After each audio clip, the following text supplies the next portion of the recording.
Magandang umaga po sa inyo lahat. Nihingi ko ang inyong paumanhin dahil naantala ang aking pagdating dito kanina. Wala pong traffic. Na-delay lang sa pag-alis. Ms. Aika Robredo, Undersecretary Gio Chongson, Cecil Alcantara, Mr. Rolly Fabi, distinguished guests and friends, magandang umaga po sa inyong lahat. Ikinararangal ko pong magsalita para sa ating mahal na Pangulo. Narito po ang kanyang mensahe para sa okasyong ito. Sa mga pagtitipong tulad nito, ramdam na ramdam natin ang diwa at halaga ng pagbibigay-pugay sa iba't ibang organisasyon ng ating kabataan na tumutulong at nagbubukas palad sa kapwa at komunidad. Lubos tayong nagpapasalamat at labis-labis ang paghanga sa mga nasa likod ng pagpaparangal sa ating awardees ngayong araw sa pangunguna ng National Youth Commission, sa Tayo Awards Foundation at sa tanggapan ni Senador Bam Aquino. Totoong-totoo po, wala tayong maitulak kabigin sa inyong sipag, dedikasyon at profesionalismo sa paghahanap, pagpili at paggawad ng parangal sa mga huwarang nagpapakitang gilas sa paghahatid ng katangi-tanging serbisyo sa ating mga kababayan. Sa ating awardees, congratulations sa inyong lahat. Gaya ng kasabihan, palakpakan po natin sila muli. Gaya ng kasabihan, ang kabataan ang pag-asa ng bayan. Napakagandang halimbawa ninyo para patunayan ito. Imbes na magreklamo, tumambay lang, o asikasuhin ang sarili, walang atubili kayong tumutulong sa inyong kapwa, lipunan, at sa buong bansa.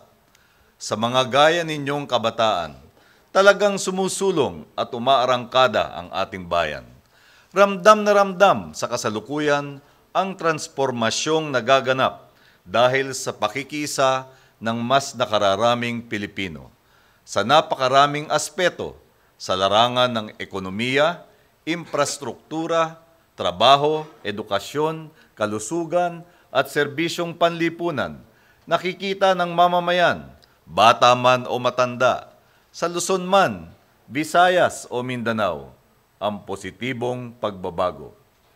Kaya nga ang hamon at panawagan sa ating lahat, tularan ang magandang halimbawa ng ating awardees at ng iba pa nating kapwang tunay na nagmamalasakit at kumakalinga sa ating bansa.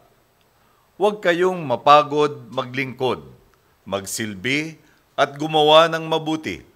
Sa susunod pong taon, haharap pong muli ang sambayanan sa isang sangandaan, kung saan pipili tayo ng mga susunod na pinuno ng bayan. Kumpiyansa akong pipiliin ng ating mga boss ang tapat, malinis, marangal, at walang dudang magtutuloy ng daang matuwid.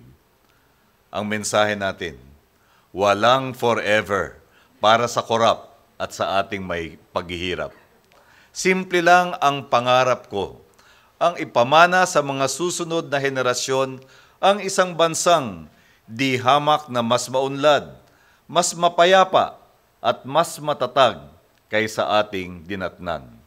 Sa tulong ng bawat isang tumatahak sa daang matuwid, hindi lang abot tanaw, kundi abot kamay din ang katuparan ng mas matatayog nating pangarap.